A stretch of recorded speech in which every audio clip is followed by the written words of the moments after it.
Hey guys, Travis from Bull Creek here. Only because this comes up in a lot of our classes, questions about, size of your concealed carry, your everyday carry gun in seasonal context. Big guns in the wintertime versus smaller guns in the summertime. What type of gun should I carry size-wise? First off, I think that's completely subjective based on the shooter, skill level, and what you're comfortable with. But if I had to give some type of definitive response to that, I would say that to me, you're better off with a, as big of a gun as you can at least get a full grip on, meaning like your pinkies aren't flailing off the bottom, that you actually have training with. So whatever you've trained with, that you are comfortable with and proficient with, that's what you should be carrying. Anything that's smaller or too small for your hands in particular, it's not that you can't get good with it, you can, but the learning curve is much higher because inherently it's going to buck you a little bit more. The felt recoil is going to be more noticeable. And it's just going to take a lot more of you practicing with it and getting the reps to be comfortable controlling it.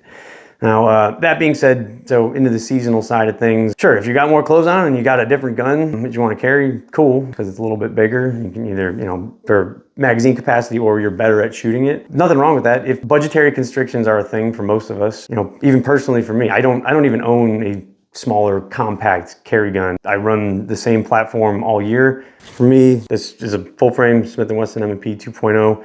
It's a 4¼ inch barrel with the weapon mounted light on it. I have no problem carrying it in a t-shirt. To me, it's not really the size of the gun that makes it more or less concealable. In my opinion, it's more the holster and your belt setup. So for me, having a holster with, I carry appendix, so an appendix wing, an adjustable ride height, I think those are all beneficial so you can kind of modify it to not only your body type, but how you can access it quickly and how it's going to conceal. Also, the wedge designs that you can throw in behind the holster can allow it to cant forward a little bit so it pushes into your body a little bit more, making it, again, a little bit more concealable. Like the hard part to hide is not the slide. So to me, this length is really kind of negligible. It's this. This is what's sticking out. That's what's going to be pressing out on your shirt. So that's what I'm worried about in terms of concealment.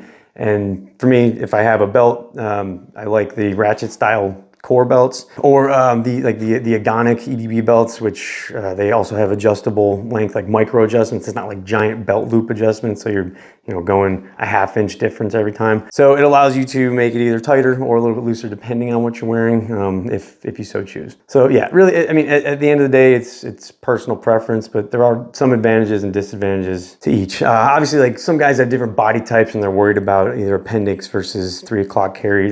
There are ways to work around all those issues. Again, I can't stress enough that the smaller the gun, I mean, yes, you can get good with it, but it's going to take a little bit more work. I like the larger frame guns. Not to say that you have to do it this way, but really the gun that's going to be best for you is the one that you practice with and put in the work on. And that's probably the best advice I can give. If anyone's heard something different or, just has an opinion and wants to hear something else, please let us know. We're going to answer whatever questions you got. Thanks.